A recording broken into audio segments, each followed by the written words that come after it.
Michel, concrètement, quelle est la civilisation qui nous attend? Bien, merci Charlotte.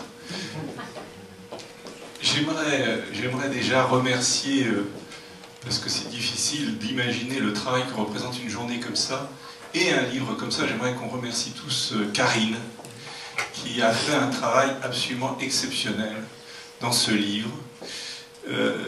Vous savez que les éditeurs n'aiment pas tellement les livres collectifs. D'ailleurs, on a eu beaucoup de mal à trouver un éditeur pour ce livre.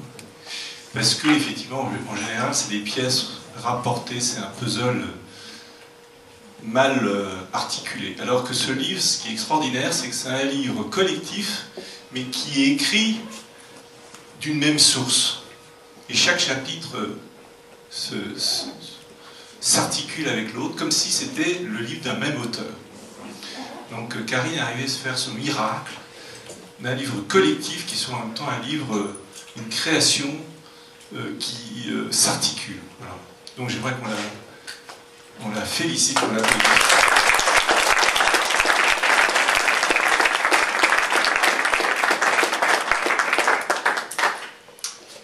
Et puis, ce que j'ai envie de partager avec vous, c'est d'abord mon émotion, parce que j'ai envie de pleurer de joie.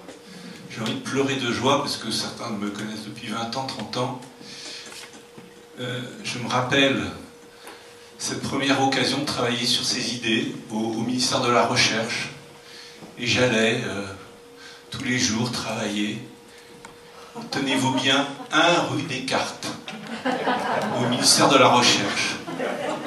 J'ouvrais la grande porte, 1 rue Descartes. Et je rentrais dans l'ancienne école polytechnique. Et déjà à l'époque, la question qu'on se posait avec Thierry Godin, c'était cette question de la transformation de la civilisation. Aussi curieux que ça puisse paraître, c'était il y a 30 ans. Et allant tous les jours, 1 rue Descartes, c'était facile pour moi de me dire, mais tiens, finalement, si l'école polytechnique et le ministère de la Recherche aujourd'hui est 1 rue Descartes, est-ce que ça ne signifie pas l'importance de Descartes? Et effectivement, quand vous regardez, dans le passage du monde féodal au monde moderne,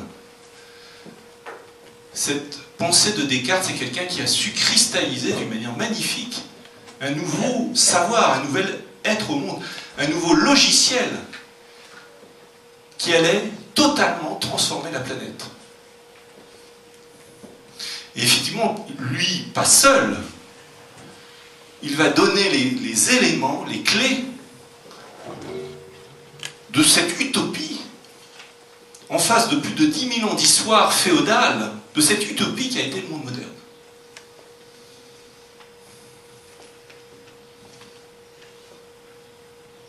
Et tout ça pour dire que un des éléments clés aujourd'hui qui nous manque, c'est de bien comprendre la matrice du nouveau monde qu'on veut construire. C'est l'essence de ce nouveau monde, c'est le code génétique de ce nouveau monde. Le jour où on l'aura et qu'il ne sera pas partagé, ce monde va se déployer. Charlotte posait la question de la facilité. Eh bien, tout créateur le sait. L'essentiel dans l'acte de création, c'est d'avoir une vision très claire de ce qu'on veut créer. Et à ce moment-là, la création se déploie d'une facilité extraordinaire. Mais si vous êtes confus dans votre tête, si vous ne savez pas ce que vous voulez construire, si vous n'avez même pas les bases philosophiques, parce qu'à chacun de ces moments charnières dans l'histoire de l'humanité, ce qui a été essentiel, c'est les titres de noblesse de la philosophie, c'est d'avoir créé le logiciel conceptuel qui donnait la clé du nouveau monde. Ce qu'en pensée intégrale, en philosophie intégrale, on appelle les mêmes. C'est-à-dire ces logiciels, ces bases, ces paradigmes, souvent sous-entendus que personne n'a plus vraiment conscience. Par exemple, est-ce que les hommes modernes ont conscience de leur tribu à Descartes? Non. Ils sont dans la pensée de Descartes sans même s'en rendre compte. Ils ne le savent même pas, ils l'ont oublié. Pourtant, tout ce qu'ils pensent, le monde tel qu'on le connaît, il est construit, il est rendu possible par cette phrase géniale qui change l'identité de l'homme et qui crée la modernité. Je pense, donc je suis. Et quand Sri Aurobindo, au début du siècle, invente cette nouvelle phrase « Je suis, donc je pense », il n'inverse pas simplement une proposition, il crée un saut qualitatif qui invite l'homme à dépasser ce qui a été son essence pendant 3 siècles, c'est-à-dire le mental. Et il l'invite à aller au-delà du mental, au-delà de la pure spéculation intellectuelle, vers sa véritable dimension, à la fois émotionnelle et inspirationnelle, transcendante, c'est-à-dire son lien au tout. Et c'est comme ça qu'on est invité aujourd'hui à dépasser le réductionnisme, le matérialisme, qui ne sont pas, contrairement à ce qu'on pense, comme le scientisme, scientifiquement prouvé, qui sont en fait des croyances, des fausses croyances, tout aussi religieuses que la religion qu'ils rejettent. C'est-à-dire que le matérialisme, le scientisme, sont aujourd'hui totalement remis en cause par la science elle-même. La physique quantique n'est pas scientiste, elle n'est pas non plus matérialiste. Donc on est en train de faire un saut extraordinaire dans une nouvelle pensée. Et vous avez eu, avec Edgar Morin, qui a écrit plus de 100 livres sur ce sujet, qui parle une vingtaine de langues, qui a parcouru le monde tout au long de sa vie, pour essayer de comprendre l'émergence de cette nouvelle pensée. Vous avez sans doute eu, là, aujourd'hui, le contact avec une des personnalités le plus marquantes, un peu comme Descartes à une autre époque, de ce basculement planétaire dans un nouveau mode de pensée. Erwin Laszlo. Et Edgar Morin. Alors c'est très bien que j'ai dit Edgar Morin, parce que l'un et l'autre, Edgar Morin étant la version fractale française de Erwin Laszlo, qui est la version fractale planétaire. Voilà. C'est pour ça d'ailleurs que une des premières personnes que Erwin a sollicité lorsqu'il a atterri en France, c'est bien évidemment Edgar Morin, parce qu'étudiant un peu partout dans le monde des personnes qui étaient en train de comprendre cette nouvelle pensée émergente, ben, il avait repéré Edgar Morin. Et c'est comme ça d'ailleurs que quelques mois après, il est venu, après avoir lu un de mes livres, il est venu me rencontrer, me demander de développer le club de Budapest en France. Donc là, on vit un moment extraordinaire parce que je vois ça, j'accompagne ce travail extraordinaire de l'humanité depuis 30 ans. Mais ce qui fait la grande différence entre aujourd'hui et ce moment où je vous parle, et il y a 30 ans, c'est qu'il y a 30 ans, avec Thierry Godin, avec Erwin Laszlo, avec des gens comme ça, on projetait, on savait qu'on allait vers ça. Mais on savait aussi que c'était très lointain, que c'était une question de décennies. Alors il y a eu des gros travaux, et c'est tout le travail de la prospective de se dire quand. L'UNESCO a travaillé là-dessus. On a beaucoup réfléchi sur cet enjeu de comment ça allait se finir et comment ça allait commencer. Et à quel moment, de quelle manière. Et ce qui est fascinant aujourd'hui, c'est que je ne suis plus du tout dans mon métier de prospectiviste ni de futurologue. Et pour moi, c'est une remise en cause extraordinaire. J'ai envie de pleurer parce que, si vous voulez, c'est plus quelque chose dans 30 ans, j'y travaille depuis 30 ans, mais c'est plus dans 30 ans. Aujourd'hui, c'est maintenant, c'est cet été. Car ce qui est en train de se passer dans le monde, c'est en train de se nouer ces mois-ci. Et je sens, et je parle sous le contrôle de Erwin, on échangeait des mails, j'écrivais cet article sur la civilisation du futur, je lui parlais de ce projet Planète du 3e millénaire que je vais vous présenter très brièvement. Et il me dit à ce moment-là, il me dit au téléphone, il me dit j'ai reçu tes PowerPoint, celui que je vais vous présenter de ça. Il dit mais surtout insiste bien sur l'urgence. Parce que si vous voulez, à la Renaissance, au XVIIe, au XVIIIe, évidemment, l'émergence de la nouvelle civilisation a été possible parce que des gens comme Descartes, des gens comme Adam Smith, des gens comme Newton avaient préparé le terrain. Et ça s'est fait relativement longtemps, ça s'est fait en un siècle. Aujourd'hui, ça va se faire en 10 ans. Alors cette vision claire de ce qu'on veut construire, de la nouvelle planète qu'on veut construire, il faut qu'on ait ce design planétaire, il faut qu'on le finalise le plus rapidement possible. Parce que ce qui manque, c'est cette big picture aujourd'hui. J'étais, grâce à Alexandre Auger, dans différentes réunions où il y a d'ailleurs l'ADEME, qui travaille au plus près du président actuel français, mais on peut parler aussi des Américains, etc. On voit bien qu'il y a une sorte de patine. On patine complètement sur la vision qu'on veut construire. On n'y arrive pas. Comment on diminue le carbone par 4? Personne ne sait faire. Comment on résout le problème de l'alimentation? Personne ne sait faire. Donc on est en face d'une situation où il nous faut très vite réinventer une image globale. Alors il va y avoir des hommes partout sur la planète qui ont des pieds et qui vont sûrement, comme le dit très bien notre ami qui travaille justement avec tous les petits paysans qui sont des éléments clés de cette transformation.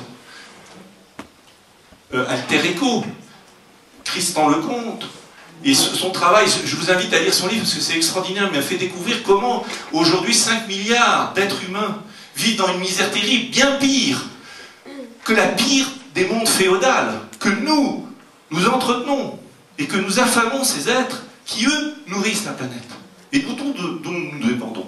Donc le travail que fait Alter Eco est extraordinaire, il est capital, il est essentiel. Et donc tous ces hommes, ils sont en train de réinventer l'agriculture, et c'est extrêmement important.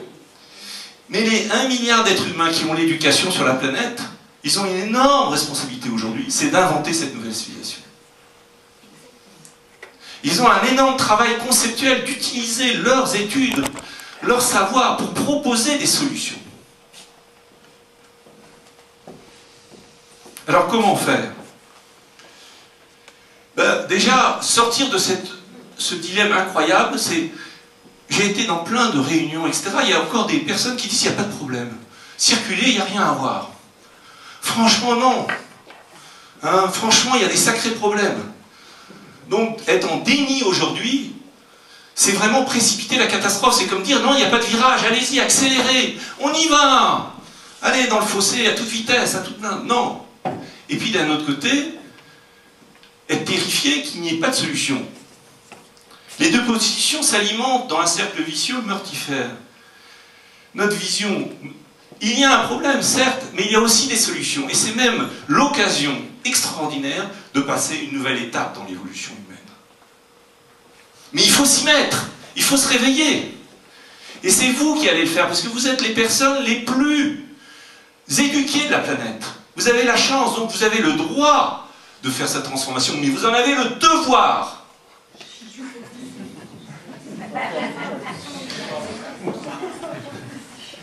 Alors,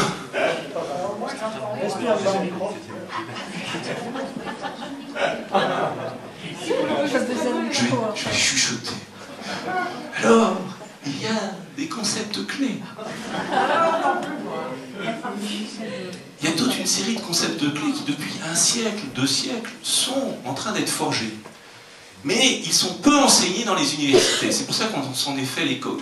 Et c'est vrai qu'il y a tout un nouveau travail qui est de diffuser des tas de concepts clés qui sont le développement durable, la pensée intégrale, l'approche systémique, la psychologie intégrative.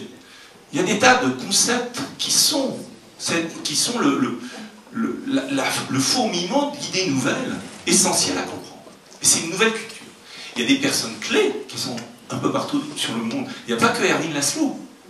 Il y a Karine Dartigue-Pérou qui a fait son doctorat. On a eu une discussion avec Yves, et bien évidemment, si on lit que Erwin Laszlo, c'est comme si on n'écoutait que Mozart, si vous voulez, dans la musique. Bon, évidemment, se référer à Erwin Laszlo, c'est se référer à une sorte de pilier extraordinaire de la pensée nouvelle. Mais il y a tout le travail fourmillement de milliers de jeunes qui sont en train de faire des travaux extrêmement importants. La rencontre avec les dauphins, c'est extrêmement important. Donc il faut se mettre à l'écoute de tous ces jeunes et les écouter ce qu'ils nous ont à nous dire. C'est pour ça que j'aime beaucoup que Léina parle, qui a 25 ans et qui nous abonne ce message des dauphins, parce que je trouve que c'est très important de lui donner la parole. Bien sûr, à Erwin à 80 ans, mais aussi à Léina qui a 25 ans. Et il y a des lieux clés. Je finis, c'est comme le monde, ça s'accélère de plus en plus à la fin. Alors, toutes ces dimensions, sous forme de concepts, de personnalités, de lieux, sont nées émergentes et sont souvent mal comprises, mal connues et mal interprétées. Le projet du Planète du 3e millénaire a pour objectif de tisser des liens, de proposer des interprétations globales. Vous voyez, il y a tout ce travail, par contre, de liens qu'on a commencé à faire, mais qui est extrêmement important parce que un peu partout sur la planète, on invente plein de choses, mais ce qui manque encore beaucoup, c'est tisser les liens entre toutes ces expérimentations. Il y a aussi un autre aspect qu'on a senti aussi aujourd'hui, quelle merveilleuse vibration entre nous. Mais attendez, on est 100. Ce dont on parle, c'est une transformation de 6 milliards d'êtres humains. Alors on peut tous s'adorer, s'aimer, mais c'est souvent remonté dans la question, c'est comment on rentre en harmonie avec tous les autres, qui n'en sont pas du tout encore. Je pourrais donner la parole à Roland Vardadega. Malheureusement, quand on est encore peu nombreux. Bon, donc alors comment? Effet d'échelle. Très bien expliqué par Thomas. Il y a tout l'aspect pluridisciplinaire. Ce qui est extraordinaire dans cette révolution, c'est qu'elle est pluridisciplinaire. Elle touche toutes les disciplines. Mais en même temps, c'est ça qui fait la difficulté. Comment on construit une carte globale de ces connaissances en émergence? Alors, en tout cas, ce qu'on peut faire à notre niveau français, mais c'est fractal, il faut le faire au niveau mondial, c'est rassembler les personnes les plus sensibles ouvertes à cette évolution. Créer un réseau collectif d'échange des connaissances permettant de créer un pôle de compétences et pourquoi pas de compétitivité. C'est un énorme enjeu de compétitivité. Le monde de demain, il est autour de ça. Est-ce que, dans son fantastique discours de l'État français sur les pôles de compétitivité, est-ce qu'on a construit un pôle de compétitivité intégral, intégrant toutes ces dimensions? Non. Donc on ne fait pas partie du monde de demain. Donc la France est rayée de la carte du futur. Donc comment, aujourd'hui en France, on crée un véritable pôle de compétitivité avec des gens intégrales qui pensent intégral et qui proposent une solution intégrale pour la France? Comment on diffuse en temps réel nos recherches? On fait un énorme effort. Tout ce que vous allez voir aujourd'hui, je fais un énorme effort pour que ça soit transposé très rapidement sur Internet. Parce que pour 100 personnes ici, évidemment, il y en a 1000 qui vont le regarder demain. Et après-demain, 10 000. Et évidemment, inscrire ce travail français dans un travail plus international, plus large. Et là, je veux faire un appel à vous, parce que on a fait un travail, Bruno Marion a fait un travail magnifique de synthèse de nos 9 universités intégrales. On a fait toute une étude pour comprendre un peu qui était venu, qui était passé, etc. Et on s'est aperçu qu'il y avait une personne, Michel Nguyen, normalien, qui est venu à toutes les universités intégrales. Mais sinon, on a un flux, ce qui est très bien, on a un flux constamment de gens nouveaux qui viennent et qui repartent. Mais c'est pas comme ça qu'on construit un vrai travail d'approfondissement, si vous voulez. Là, on est dans la consommation tout à fait de l'ère industrie-commerce. On n'est pas dans la construction. Donc je vous invite, et j'aimerais construire autour de Michel Nguyen, qui est une personne brillante, un petit groupe de personnes qui fassent un vrai travail dans le temps d'approfondissement. On a notre ami syndicaliste qui a été présent dans de nombreuses luttes, et je suis très content qu'il y ait un syndicaliste pour créer le syndicat de l'université intégrale. D'ailleurs, il est très souvent en train de revendiquer des tas de choses auprès de moi. Mais je suis très content parce qu'il introduit une dimension populaire à cette réflexion qui était restée pour l'instant dans des cercles très savants, et je te remercie d'exister. Michel, il te reste 22 secondes. Alors, actions en cours de nombreuses, réseau d'échange, on est en train de faire un travail sur la prospective de l'énergie, la prospective de la mobilité, de l'habitat, de l'alimentation. Il y a les prochaines journées de l'université intégrale, les actions à venir, et toute une série de dates. Je ne vais pas vous embêter avec ça parce qu'on y reviendra, mais il y a toute une série de dates avec des rencontres différentes qui vont nous permettre d'avancer. Voilà, tout ça pour dire, en fait, pour conclure, que effectivement, on en est à un point essentiel de notre évolution aujourd'hui. Mais tout reste à construire.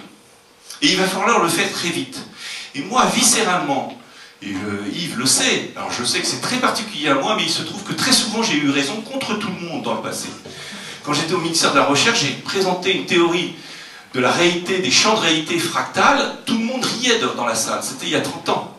Je suis ravi que Bruno Mario, qui est un homme de terrain, s'empare de cette approche, parce que ça montre à quel point elle est présente. Et je crois qu'effectivement, le monde de demain est fractal. Donc, tout ça pour vous inviter, et on va avoir le beau jeu. Ceux qui le souhaitent viennent, et je serai là pour échanger avec eux. On a fait nos premiers pas, il nous reste l'essentiel à faire, transformer le monde. Pour l'instant, on a fait juste 9 petites séances d'une journée de l'Université Intérieure. C'est très modeste, et c'est rien par rapport à ce qui nous attend. Donc, comment on s'unit pour se mettre dans un vrai travail collectif d'intelligence et de création. Voilà.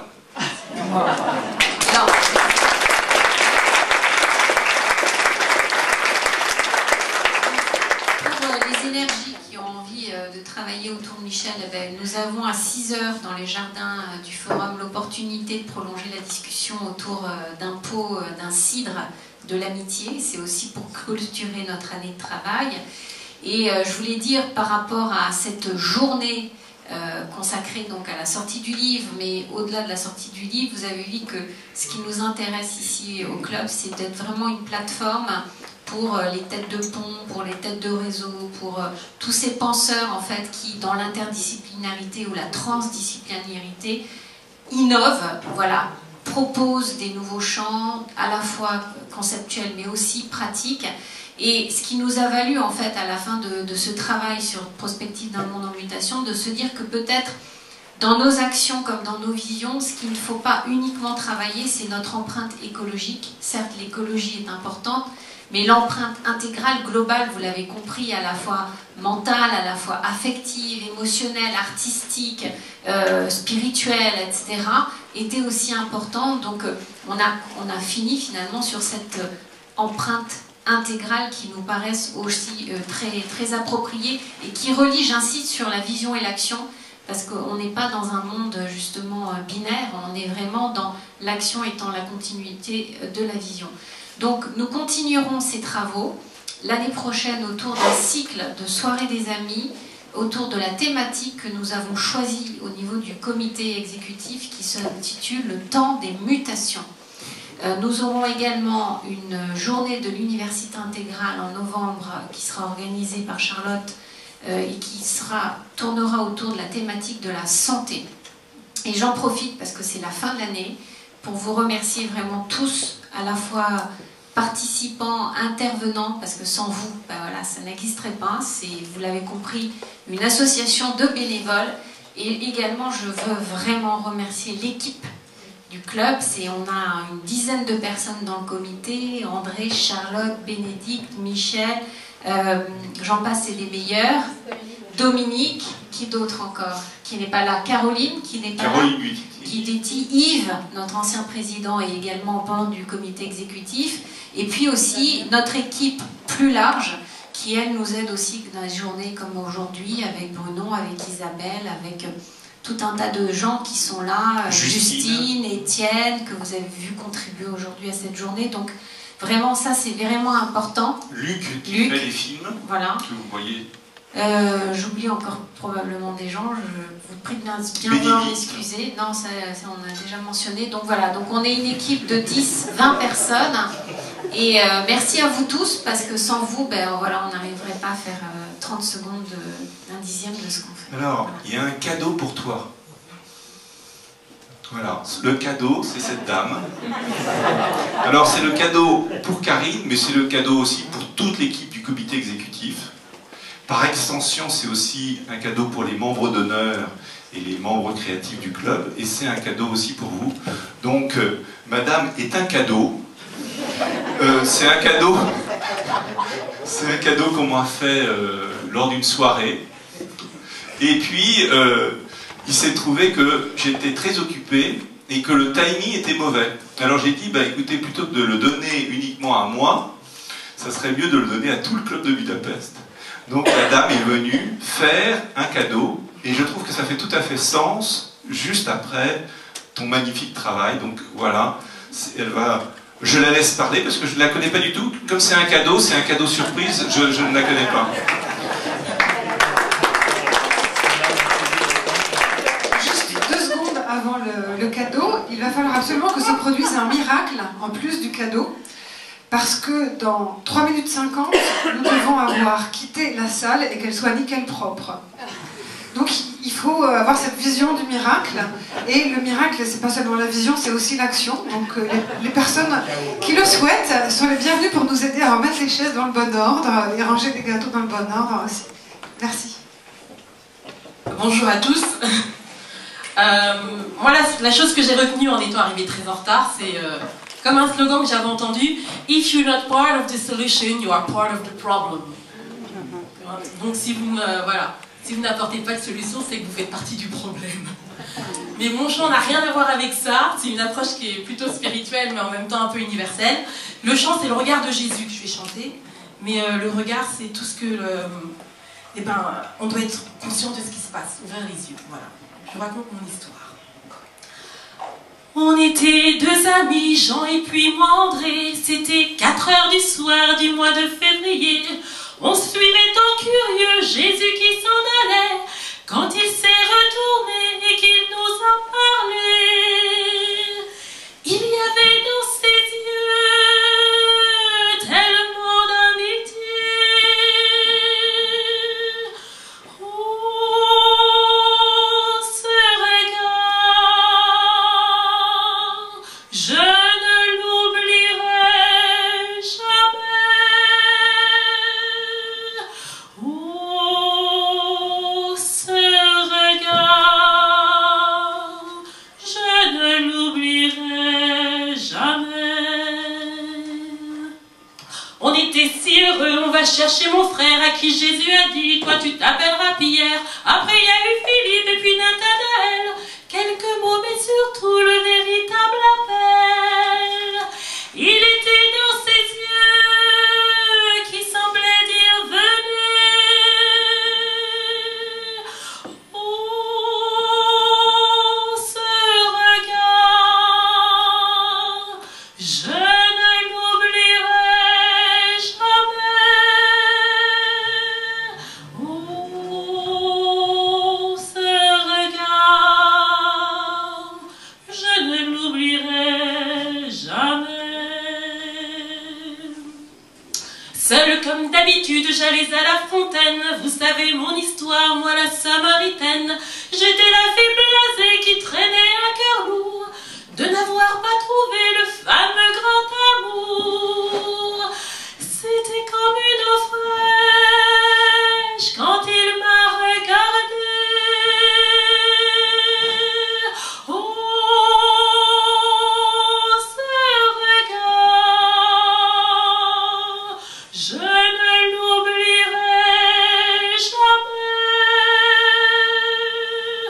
Oh, ce regard, non, je ne l'oublierai jamais. Moi j'étais fonctionnaire, je m'appelle Mathieu.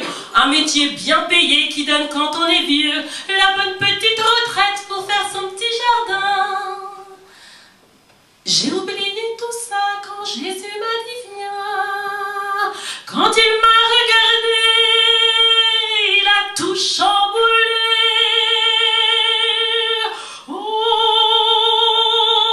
ce regard, je ne l'oublierai jamais. Oh, ce regard, non, je ne l'oublierai jamais. Moi j'ai dit à Jésus que les commandements, je les applique tous, c'est comme un bon pratiquant. Mais laissez mes richesses et les distribuer. Je n'ai pas pu le faire, mais je ne peux oublier que ce regard avait comme un goût de liberté. Oh, ce regard, je ne l'oublierai jamais. Oh, ce regard, non, je ne l'oublierai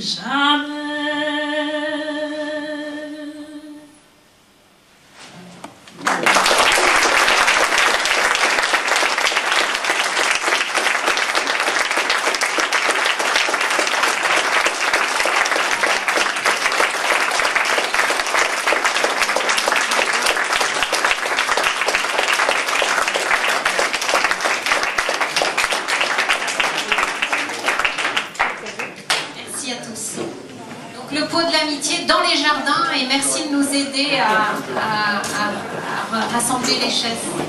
C'est pas gagné.